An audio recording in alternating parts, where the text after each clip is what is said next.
यह कहानी त्रेता युग के दौरान की है, जब रावण अपने अद्वितीय साम्राज्य लंका का राजा था। रावण एक महान विद्वान, प्रभावशाली योद्धा और अप्रतिम तांत्रिक था। उसकी शक्तियाँ और ज्ञान उसे दूसरों से अलग बनाते थे। कहा जाता है कि उसने ब्रह्मा से वरदान प्राप्त किया था, जिससे वह अपराजेय बन गया था। लेकिन क्या यह सच है? रावण सूर्य को नियंत्रित कर सकता था? आइए एक ऐसे रहस्य से पर्दा उठाते हैं जो आपको चौंका देगा।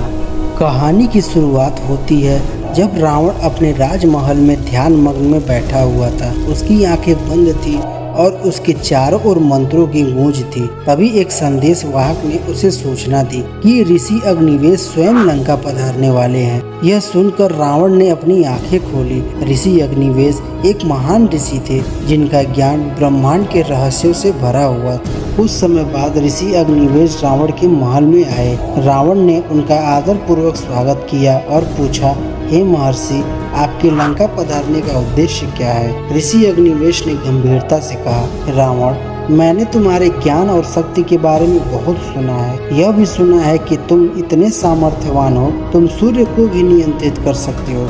क्या यह सच है?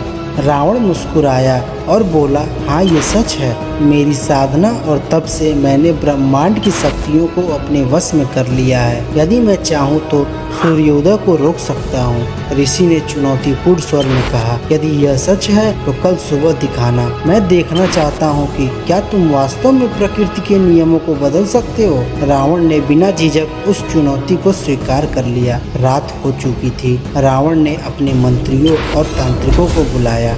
उसने एक विशेष अनुष्ठान करने की योजना बनाई, जिससे वह सूरज की गति को रोक सके। रावण जानता था कि यह कोई साधारण कार्य नहीं है। उसने अपने तांत्रिक ज्ञान का प्रयोग करते हुए रात भर ध्यान किया। रात धीरे धीरे बीत रही थी। रावण ने अपने पुत्र मेघनाथ को आदेश दिया कि वह किसी भी स्थिति में उसकी साधना में बाधा न आने दे। पूरी लंका इसी घटना को लेकर उत्सुक और भयभीत था। अगली सुबह लंका में हर कोई जगह पर सूरज का कोई अता पता नहीं था। ऐसा लग रहा था कि समय थम गया हो। आसमान काला था और चारों ओर एक अजीब सा सन्नाटा फैला हुआ था। लोग भयभीत हो गए थे। कहीं यह रावण की शक्ति का नतीजा तो नहीं? ऋषि अग्निवेश रावण के महल पहुंचे। उन्होंने देखा कि रावण अपने मंत्रों में लीन है। रावण के चेहरे पर विजय की मुस्कान थी। वह जानता था कि उसने सूर्य को रोक दिया है। रावण के मंत्रों की शक्ति पूरे लंका में फैल चुकी थी। तभी अचानक रावण के महल में एक अनजान साधु प्रवेश किया। उसका चेहरा तेजस्वी था और आंखों में अजीब सी चमक थी। साधु ने रावण को देखा और ऊंची आवाज में कहा, रावण, तुमने प्रकृति के नियमों के साथ खिलवाड़ किया है। क्या तुम्हें इसका अंजाम पता है? रावण ने साधु को देखकर कहा, कौन हो तुम जो मेरी शक्ति को चुनौती देने आए हो? मैं रावण हूँ, लंकापति, जिसे स्वयं ब्रह्मा का आशीर्वाद प्राप्त है। साधु ने गंभीरता से कहा, मैं एक साधारण तपस्वी हूँ, लेकिन मैं यहाँ एक सच्चाई को उजागर करने आया हूँ। यह शक्ति जो तुमने सूर्य को रोकने के लिए प्रयोग किया है, ब्रह्मांड के संतुलन को बिगाड़ रही है। यदि सूर्य की गति आज रुकी रही तो सृष्टि में विनाश हो सकता है। रावण ने साधु की बात को अनसुना कर दिया और अपने मंत्रों को और जोर से पढ़ने लगा। तभी साधु ने अपनी माला उठाई और कुछ पवित्र मंत्र पढ़ने लगे।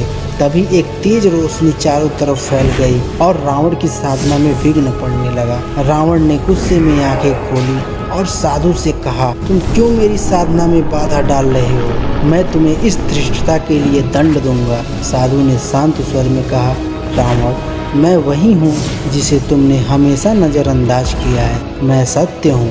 मैं तुम्हें एक आखिरी मौका देने आया हूँ। अपनी शक्ति का दुरुपयोग मत करो, वरना यह तुम्हारे ही विनाश का कारण बनेगी। रावण हंसा और बोला, मैं किसी से नहीं डरता, न देवताओं से, न ऋषियों से और न ही तुम्हारी चेतावनी से। साधु ने गहरी सांस ली और कहा, ठीक है रावण, तुमने अपनी शक्ति का अहंकार किया है। अब देखो इसका परिणाम। साधु ने अपनी माला जमीन पर फेंकी और एक भयंकर तूफान उठा। आसमान में बिजली कड़कने लगी और चारों ओर अंधेरा गहराने लगा। रावण ने अपनी पूरी शक्ति लगाकर सूरज को रोकने की कोशिश की, लेकिन अब उसकी ऊर्जा क्षीण हो रही थी। साधु के मंत्रों ने उसकी ऊर्जा को कमजोर कर दिया था। अचानक सूरज की पहली किरण आसमान में चमकने लगी। रावण स्तब्ध रह गया, उसकी सारी शक्ति विफल हो चुकी थी। रावण ने हताश होकर साधु से पूछा, आप कौन हो? आपकी शक्ति इतनी प्रबल कैसे हो सकती है? तब साधु ने अपनी असली पहचान प्रकट किया। वह साधु कोई और नहीं बल्कि स्वयं काल भैरव थे, जो ब्रह्मांड के संतुलन के रक्षक थे। काल भैरव ने कहा, रावण, तुम्हारा घमंड तुम्हारे विनाश की ओर ले जा रहा है। तुम्हारी शक्ति अपार है, लेकिन वह सृष्टि के नियमों से बड़ी नहीं हो सकती।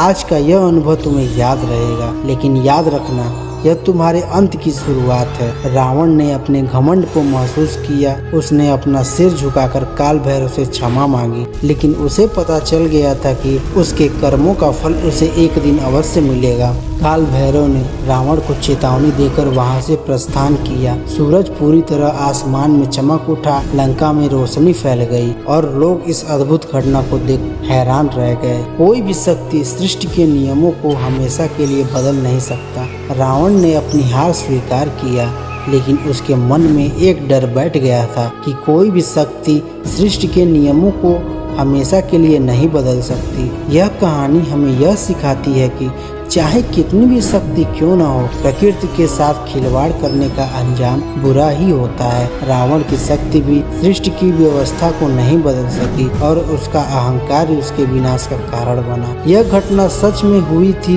या नहीं, इसका प्रमाण तो नहीं है, लेकिन जो कहानी हम सुनते हैं वह हमें यह सोचने पर मजबूर करती है कि प्रकृति के नियम किसी के अधीन नहीं हो सकते, चाहे वह कितना भी महान क्यों न हो। अगर आपको यह कहानी पसंद आई हो तो चैनल को सब्सक्राइब करें और वीडियो को लाइक करें। धन्यवाद।